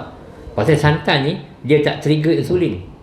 Tuan buat masak ayam, bos santan segar, masak lemak ikan, bos santan segar. Dan santan tu kalau boleh minum seminggu 3 kali santan segar, minum santan baik, memang baik. Pankreas jadi sihat. Jangan beli kedai santan, minum di depan kedai tu lagi terkejut ke. Ini belah apa boleh minum dalam kereta lah kan, tak pergi buka-buka pada langkah tu, terkejut ke tu kan. Minum macam susu.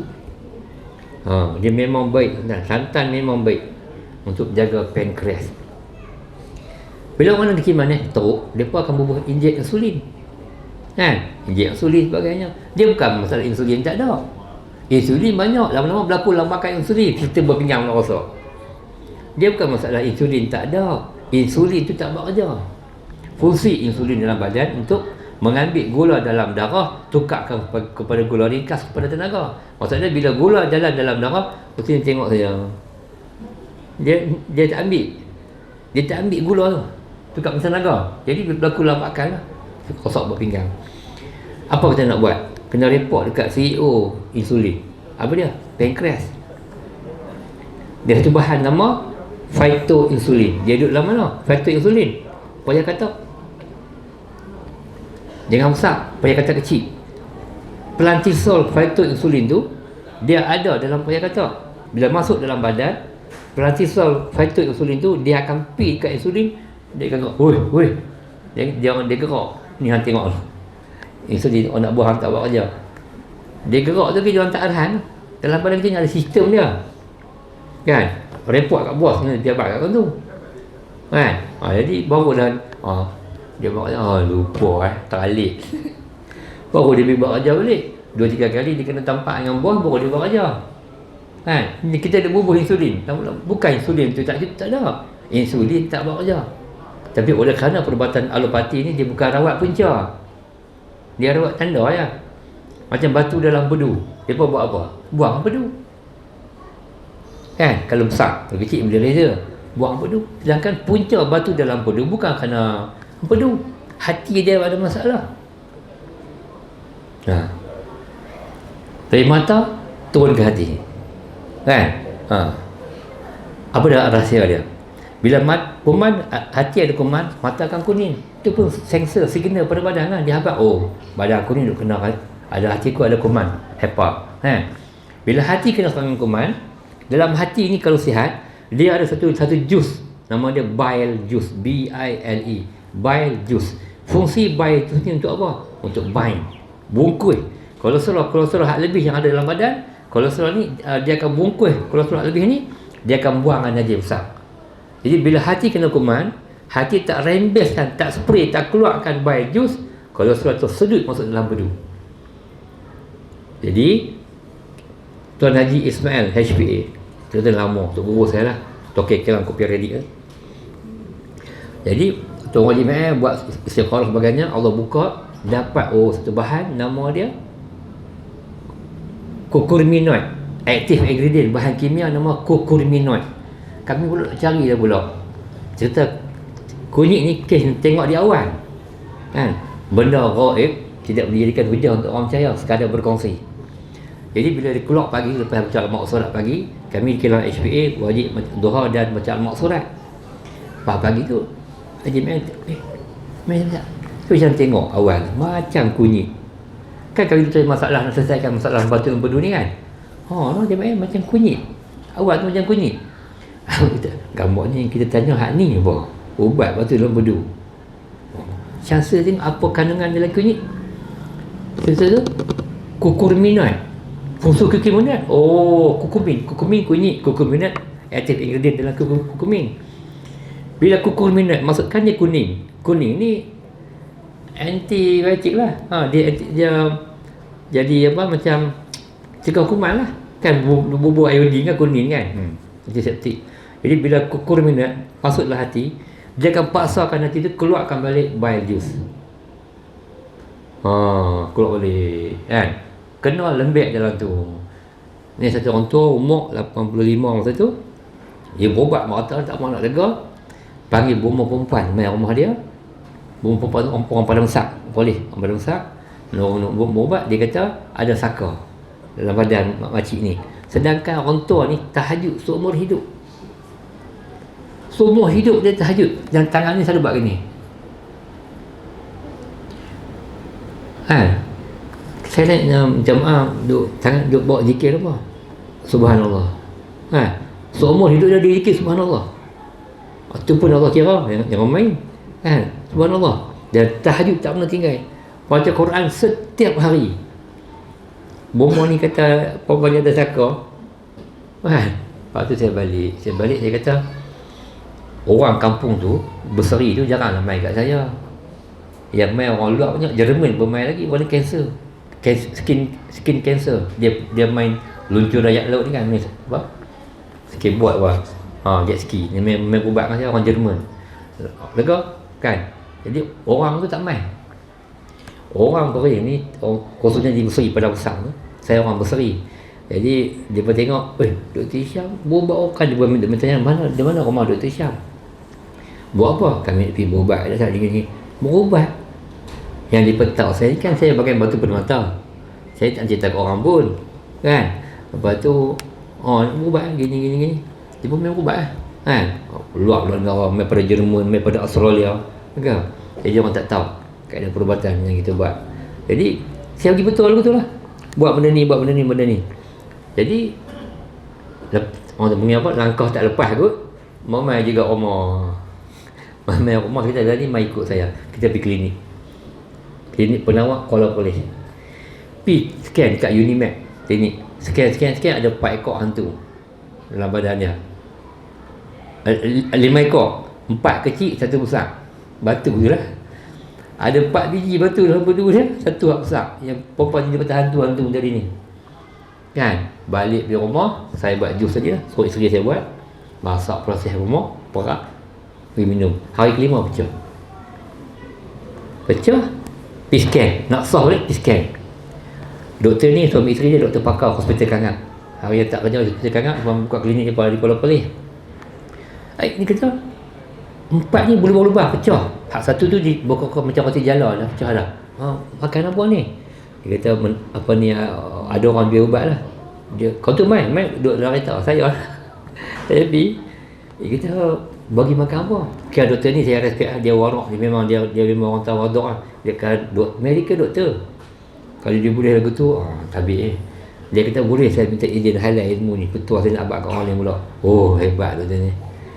Kalau dia boleh talk dia jaga tu, tabik saya pergi betul ibu kunyit dengan minyak zaitun ni. Kunyit hidup bukan hak kecil-kecil tu, ibu kunyit hak besar, hak tengah-tengah tu. Pasal sebatian kimia yang nama kurkuminoid, persentage tinggi dalam ibu kunyit. Macam daun royal Belanda, semua orang sebut tahu daun royal Belanda ke ubat kanser. Sebenarnya kita nak makan tu ubat kanser bukan kerana daun royal Belanda, kerana bahan kimia dalam nama ectogenin. Kalau ectogenin tu ada dalam rumput sambal depan sorang, rumput tu boleh makan. Pada kita nak ambil ectogenin tu bukan kerana nama ada daun royal Belanda. Okey, dalam pokok royal Belanda tu, daun yang mana ada ectogenin? Ada kan? Dia duduk dalam daun nombor 5 daripada pucuk. Okey, ni rantin, ni pucuk dia kan? Ni rantin pokok, ni pucuk. Betul pucuk kan? Daun nombor 1, daun nombor 2, nombor 3 dan nombor 4. Tak ada sebatian kimia nama ectogenin. Daun nombor 5 kat atas semua ada. Kena ambil 21 line. Rahsia ectogenin ni, kekuatan ectogenin ni 10,000 kali ganda lebih kuat pada andromycin. Apa dia andromycin? Ubat kemo tu lah. 10,000 kali ganda. Tahun bila dia pun jumpa rahsia ni? Tahun 72. Dia buat kaji tengok di tepi-tepi Amazon. Sebab apa orang Brazil payah kena kanser? Kemudian dia makan daun nama Graviola. Indon panggil sirsak. Apa? Sirsak. Kita panggil tu yang Belanda, dari Eropah dan sebagainya. Kaji apa dalam daun royal Belanda? Satu bahan nama ectogenin.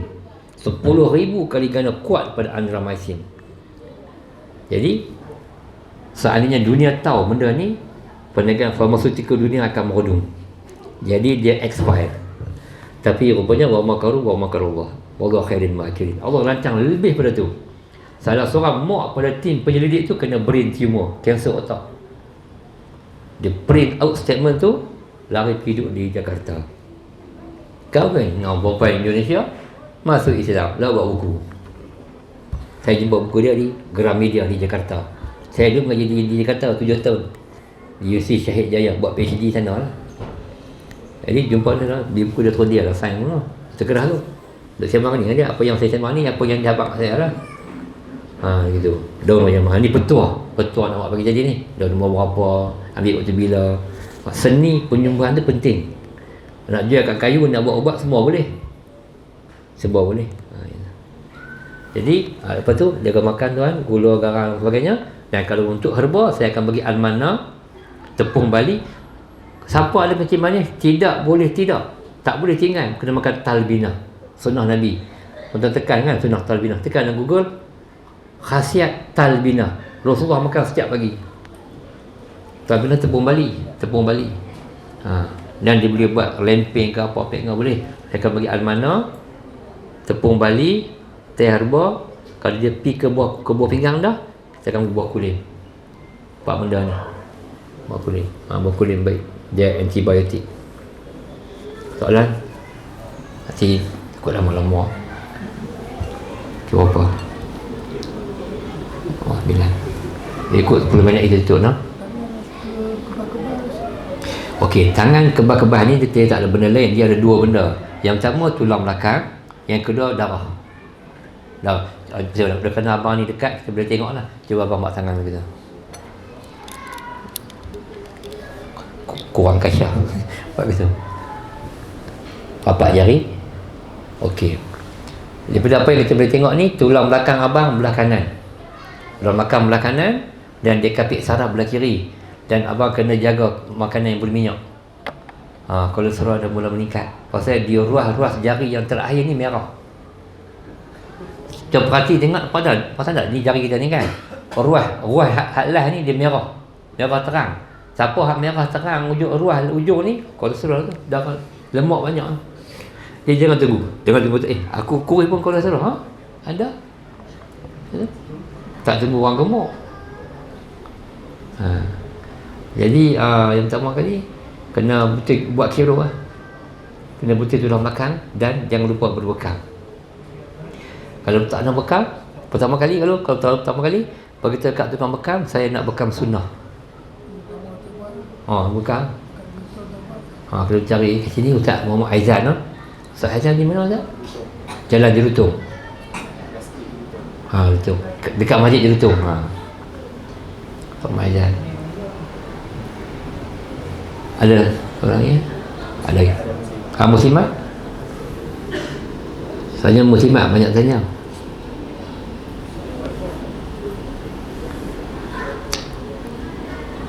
Kalau siapa ada nak buat rawatan, nak mai ke pusat rawatan saya diperoleh, boleh lah. Ya. Ya. Sakit lutut.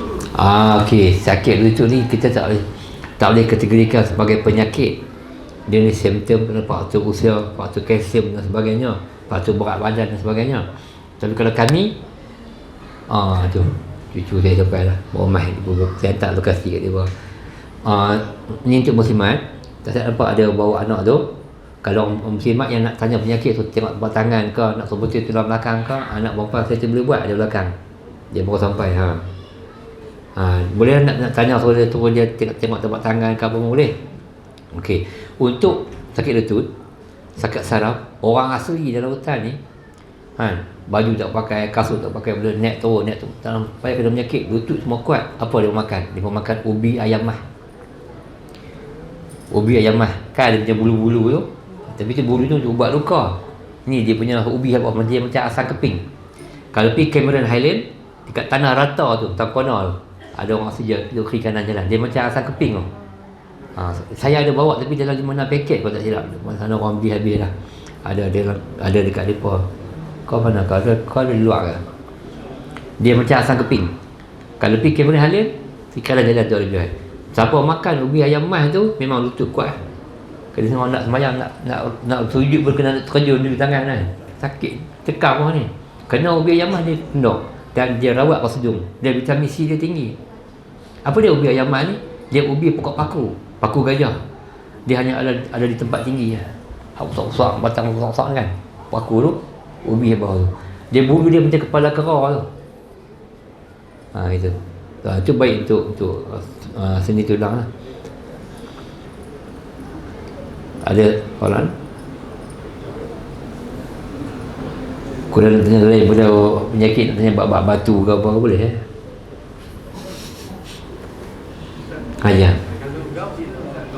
Okey, yang pertama gout, garam kena tinggal. Ketiga mungkin. Kemudian ke semua benda yang banyak mercury. Kalau tengah duk rawat, apa dia benda tu? Sotong, ketam, bukan? Dan tolong berbekam 2 minggu sekali. 2 minggu sekali. 2 minggu sekali. Buat selama 3 bulan. Kan? Lepas tu, petua gout. Jangan mungkian petua ni. Cakap lah ni, insya-Allah. Tempurung nyok. Tempurung nyok sebiji. Buang semua sabuk-sabuk tu bagi bersih. Buang isi dalam bagi bersih. Katok bagi pecah. Sebiji tempurung nyok tu rebuih. Ngayak satu periuk, api kecil. Sehingga dia masak warna TO tu. Minum sehari 2 kali, pagi, petang. Sehari dia kencing. Kencingnya dia uric acid dia buang lah. Tempurung nyok ni jarang. Kami buat gel dulu. RM15 botol ni. Ayat tempurung nyok. Tapi nak buat komersial tak boleh, nak kena buat preservatif, bahan awet. Biar lama dia masak pula. Tak ada berniaga, dia bagi betul orang lah. Dia tak ada benda ni, tempurung nyok je. Tapi jangan lupa bekam. Gout sakit kan. Saya 4-5 bulan lepas kena tu, tahun tampul lagi ni. Oh nikmat sihat. Sakit siapa sabak. Sakit sehari sabak, Allah ampun setahun dosa kecil lagi tak buat dosa besar. Buat. Esok ni pergi buat buku amalan tak. Oh dia ni sakit dah 5 tahun. Sehari setahun. Boleh Allah bagi sihat sampai mati, Allah kau untung pun. Esok ni sampai depan Allah buka buku, satu pun hutang tak banyak lagi di dunia. Allah, jenuh ke apa? Tu bagi orang yang, bagi ahli perjalanan, kalau sakit tu boleh menyebabkan dia dekat dengan Allah, biar. Ni perbincangan makam lah. Kalau orang awam nak berubat, tak masalah. Itu. Gop dengan bekam bang. Bekam 2 minggu sekali. Tinggalkan, kurangkan makanan laut. Rebus tempur renyok. Kalau dalam herba saya akan bagi teh herba dengan almana. Maksudnya dia kencing banyak. Gitu. Arabic gum. Mana salwa kan, almana. Almana ni getah pokok. Tapi jangan beli hak jenis getah pokok. Beli hak serbuk putih tu. Dia larut cepat layak. Kalau ketul tu nak rendam layak, sehari semalam dia cayak lagi. Kok siapa lepas ni ada nak pergi ubat di polis ke apa, tak boleh ambil nombor handphone kat Ustaz Nazif pun boleh. WhatsApp, kata kami pusat rawatan saya buka minggu 3 hari je. Jumaat, Sabtu, Ahad. Kena buat appointment 2 kopi. Ramai, orang ramai, tunggu ramai. Tu kami buat 3 hari tu. Kami pernah cuba buka terus. Apa tak boleh buat? Apa dengan orang kampung tak boleh, dengan keluarga tak boleh, dengan masalah sendiri tak ada. Buka malam-malam dia main. Kata dah tutup dah makcik. Tutup, kau buat di rumah ke? Memang tak boleh. Jadi 3 hari lah. Kalau hanya mai daripada Jumaat, terima kasih je tak. Jumaat, Sabtu, Ahad. Sehari 2 10 nak mai, telefon. Dan kalau kata seorang ni ada nak buat program rawatan, malam rawatan, esok malam ceramah, esok rawatan, boleh juga. Nanti suruh AJK bincang lah lepas ni kan, insyaAllah. Okey, ada soalan? Boleh tak? Ya tak? Okey, saya rasa cukup malam untuk malam ni tak? Jadi kita tutup dulu dengan tasbih kafarah dan salawat. Subhanakallahumma wa bihamdika asyhadu an la ilaha illa anta astaghfiruka wa atubu ilaik. Bismillahirrahmanirrahim. Wal 'asri innal ladzina amanu wa tawassaw bil haqqi wa tawassaw bis sabr.